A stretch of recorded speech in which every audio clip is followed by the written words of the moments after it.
The Adventurer engine is something we haven't seen in a while either, because post Nats format, it just fell off because, again, tier element made a lot of changes. And with that being gone, like mentioned before, it's reverting back to previous engines.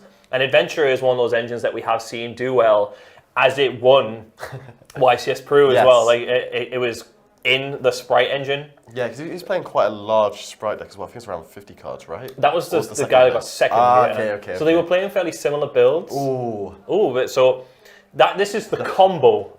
Combination. Yes. Hugin ditch Sacred Tree. I have a love-hate relationship with this deck because I think this deck's really cool. I like what it does. I like how it just gets these little bits of advantage and it kind of gets there.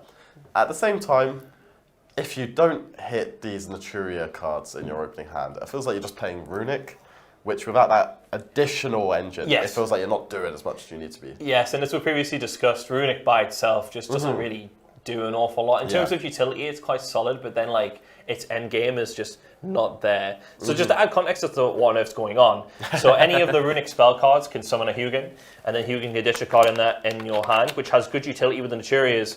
Because Naturia's Sacred Tree is if this card is sent to the graveyard, you can add one Naturia card from your deck to your hand. Yep. And what's great about that is it's not once per turn. Yep. So none of the Naturia cards, from I recall, are once per turn. None of the older ones, let's say. And even the newer ones, like Naturia Blessing, I don't even think that's once per turn either. It's like that card's really, really strong as well. It can do a combination of things. It can special summon one Naturia monster from your hand or graveyard. Immediately after its effect resolves, synchro summon one synchro monster using the monsters you control as material. So you can summon the Sunflower, which is a disruptor, and then it can synchro summon into either a Naturia Beast or Barkion, depending on the situation. Exactly. And then I'm not sure if you do this an awful lot. Probably not. Probably not. Fusion summon one fusion monster from your extra deck, which, you know, it'd be cool to see exterior, but like, I don't think that's very unrealistic. You're probably in a win more situation if you summon exterior.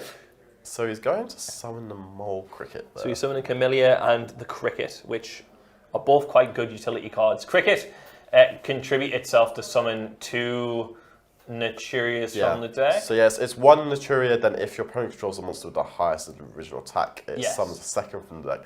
That's quite an unfortunate mill there. Obviously, I think he was, Cormac was there, was looking to hit a Naturia or Sacred Tree. The Sacred Tree maybe, or even just Runick spells, right? Yeah, just to get those additional draws. To fuel up the draws of Fountain. So he's maining the Biru, which is not completely unorthodox. But what I would say is quite interesting is main decking Droll and Lockbird. I think they're definitely taking more of a... I'm trying to think of the words, but they've probably had some like... Their testing circle have had some like revelations post Peru, and there's probably a reason why he's thinking that you need to main deck Droll and Lockbird. I think it's very good looking, especially into maybe this Naturia Runick mirror match maybe, but then also against decks like Sprite. I'd say Droll and Lockbird's pretty strong against Sprite. Yeah, there's scenarios where Droll can catch your opponent out and put them in really awkward situations. Like I've played hands out with Kashtira where you can respect Droll and Lockbird. But since Droll and Lockbird is not really something in the format, like it isn't something you directly think about, and that in itself can cause like a lot of drama for your hand and just put you in awkward spots where you can't do anything. Like our habit, like so you can activate Terraform just to get the field spell, even though you've already got the field spell, and then you're in a position where it's just like, oh, I've been drawled, I can't do anything. Yeah, exactly. And maybe he's thinking more along those lines where you can just like play into the positive variance of it. He just keeps on drawing cards. I think he's at 5 cards in hand now. It's just... And this is just what... stop! This is what the Runick and Naturia engine does. Like the Naturia engine offers the win condition in terms of that you put a big synchro monsters on the field, but Baron de Fleur protects you from being the Birud or Evenly Matched is probably the 2 most scariest cards, which Naturia Beast doesn't interact with.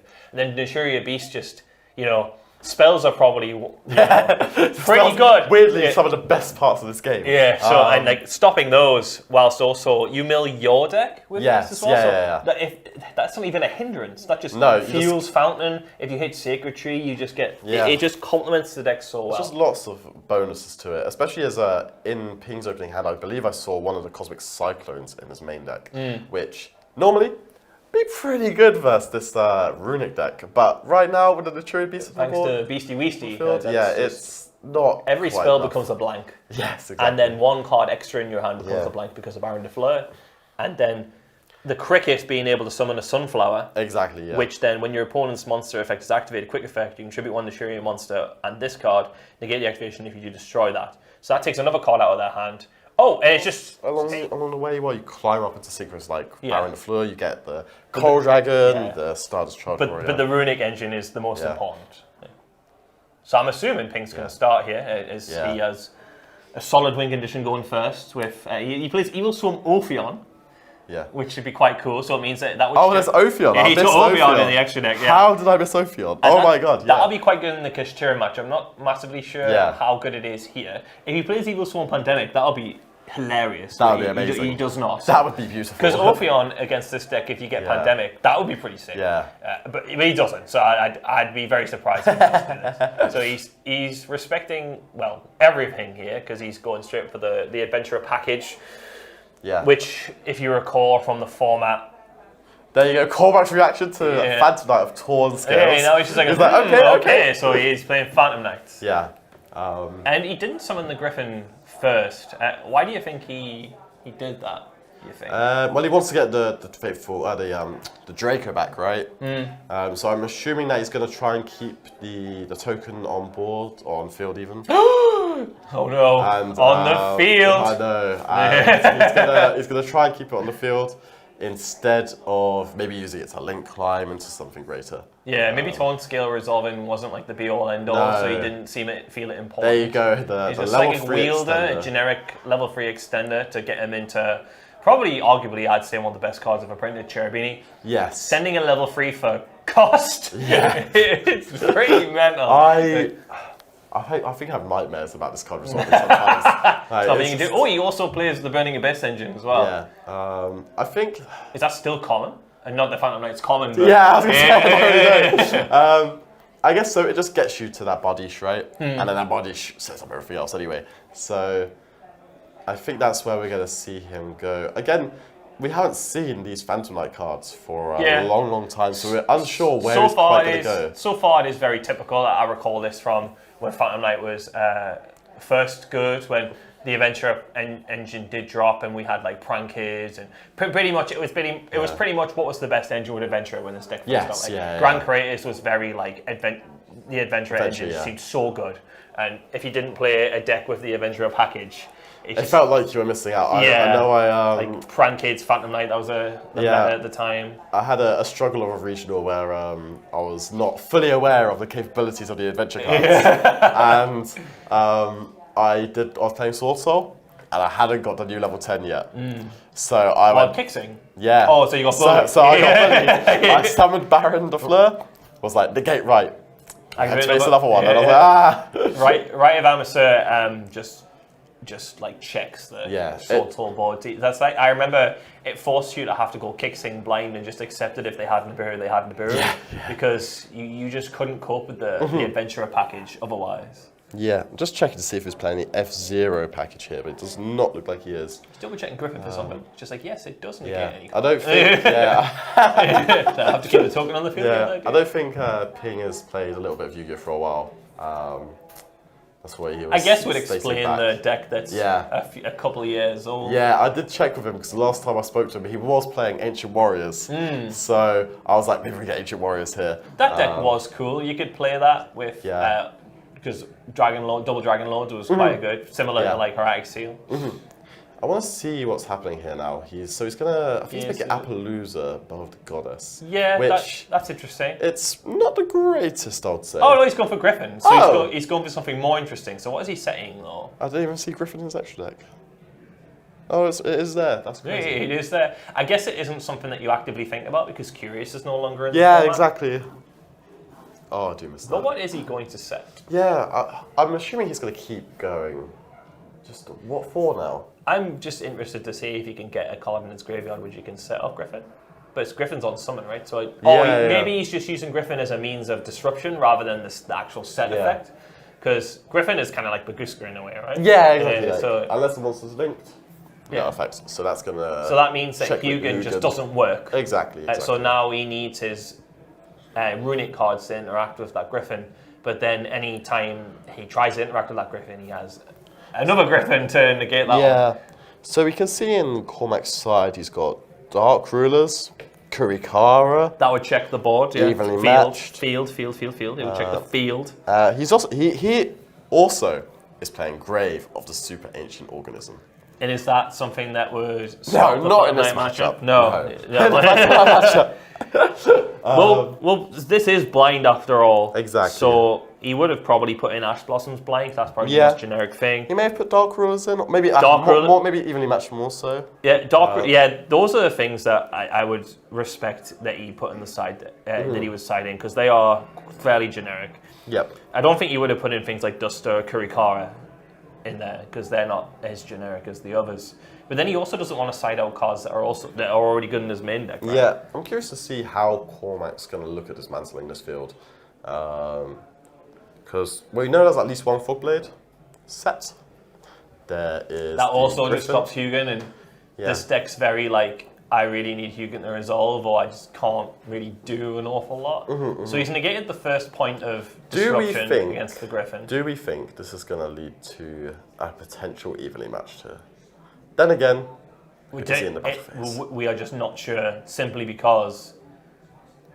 Oh, but he skipped his next battle phase, right? So he can't actually... Yeah, unless he entered the battle phase first.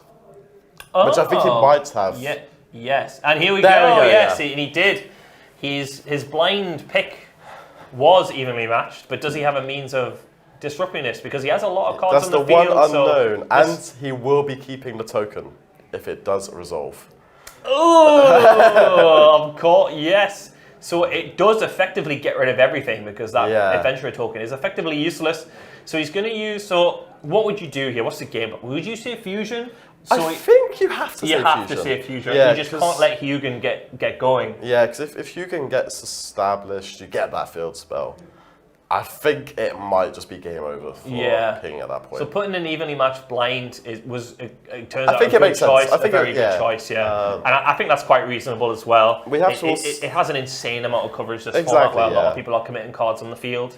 You also have to remember that Ping does have an awful lot of fancy white cards in his graveyard. So there is still ways of interaction for Ping. Yeah. It's just whether Cormac cares. Exactly. Because the wing it can summon a card from grave, but what? At what cost? What is he summoning that is at all problematic? You know, because the typical thing that can be problematic is summoning Break Sword into a zone. Rusty points to, so Rusty pops a card. But we're just not in this sort of situation. And since he has a monster on the field, that means Mole Cricket is just going to... Cricket will get summoned too. It's quite important, especially, I'd assume you'd leave the Sunflower in going seconds. That might be... Yeah, if that's how this deck works, I think you need it, right? Yeah. You're playing a grindy deck that doesn't end the game turn one. So it makes sense to keep those like engine requirements in. There we go. Yeah, of course. Yeah. And then you get is it Camellia? This is assuming he's called Fusion. I would assume he's called Fusion. I think, again, Ping realizes that once the Runick cards get established, it's probably not a good position. Oh, and he has Sacred Tree in his hand, so he's getting even more card advantage. So Camellia sending the Sacred Tree there, we're getting that. I reckon he'll add Spell, yep. So I think he'll end up making a Charge Warrior here to get another draw. Blessing back the Camellia, make the Baron. So the plan is just to draw as many cards as possible. Yeah, exactly. Because it looks like Ping only has one card in hand, and by the look of his body language, he's already accepted under defeat here. Oh, the tip. Oh, that's the ad. Okay, so he isn't summoning Hugin. So yeah, there you go. So he's going to get his fountain there. Oh my goodness! Even though he. Oh, that's a really good one as well. That would have been something quite decent to get rid of. You can see Ping seeing the irony of what just happened there. Good to see he's not getting totally frustrated in the situation. He is just enjoying the game for as it is. If I've learned anything, that is Ping in a nutshell. Yeah, sometimes it's just one of those games, you know. Exactly. That's just Yu-Gi-Oh. Can't take it too seriously all the time, no matter how competitive you are. Exactly. Yeah. So I think he goes for the Charge Warrior here. Yeah, again, so that's confirmation that Fusion was declared on the with he is just looking to go as far in as possible. He has respected, if he would respect Nibiru, I assume, right? This is the 4th summon, so the Blessing will be the 5th summon here. Right. Is this was this necessary, would you say? Well, I think he's going to make a Baron here. So, ups Oh, and downs, the blessing right? immediately synchro summons after. No. That's a good question. I don't think so, though. Let's get the text of blessing. 'Cause I'm sure there was a point where it just immediately synchro summons after you summon the card. So let's just get this up. So activate one of these effects. That's really good. That's really cool. I think it's one of these effects. So it would only do one of the other. Okay. So you would use that. He would do this as like a formula synchron effect, as opposed to summon then synchro. Yeah. But that makes sense. it doesn't look like he has Nibiru, and by the looks of Ping's body language, you could probably just gather that he doesn't have Nibiru. Otherwise, you'd probably look a bit more optimistic. Exactly. Yeah, so you summon Baron de Fleur. I think you just pop this token. Yeah, because if he activates right, if he just specials another Griffin Rider that you can cop deck, that can get really awkward. Yeah, just get rid of that. And then he's going to draw 2 cards, I think, in there. Or does it? Oh, no, you draw 3. He's getting more. And which one's that one? So it's protect from card destruction and battle. So and then banishes the top 3 cards of the deck. So he's just valuing the extra draw over that card. He didn't want to use it. The second Cosmic, which is important as well. Again, you can see the 2 of them realizing these. The irony of some of these actions. He's only going for the 2, only going so for 2. Maybe he just wanted to keep it in grave for whatever reason. May have also just forgot because it's right at the bottom. Who knows? Let's assume not. Horn it for later. Setting a card, maybe to play around the Cosmic. Can Baron be a follow-up play? Like you can attack him for the Camellia, and that gives you that extra Sacred Tree trigger. So he does have engine going. So this was the threat of the wings to put 2 monsters on the field. Not sure what these monsters can do. It can go straight into a break sword to bait the Baron. But it just completely depends on what Cormac's other defensive cards are. Yeah, so he's gonna. In my head, he makes break sword, right? Yeah. Activates break sword, tries to spot the Baron or the field spell. Yeah, that's the obvious. And then if Breaksword, does it have an effect when it's destroyed? Yeah, so if it's destroyed, it will summon back the 2 Phantom Knights. So either way, he's just getting advantage. Yeah. So it's as far as like pushes go, they're pretty good. So he's activating Cricket to bring that card back. And more Cricket can just apply a lot more. Yeah, exactly. As well. Just as long as the monster stays on the field, like that's just gonna summon the Sunflower and something else. Even with the Sunflower engraved, it doesn't matter, right? So I think it has to summon the Sunflower from the deck here. So it makes it a little bit more awkward, let's say. Right. But we'll see. But if he has Blessing, then he can... Yeah, exactly. So if Blessing is the set card, or... then he can perform a Synchro Summon. Yeah. Which is pretty good as well. Sending his 3rd copy of Sacred Tree, I believe. So he's only summoning the 1? Yes, because Baron is the highest attack monster on the field. I see. That's the only issue with it. That makes sense. Was there a reason why he did this right now? So in my head, that set card could also be another copy of Blessing. And he could negate the what's it called? The Breaksword with the Baron, and then maybe chain the Blessing to summon back the Sunflower, and then he can negate with Sunflower. I see. Yeah.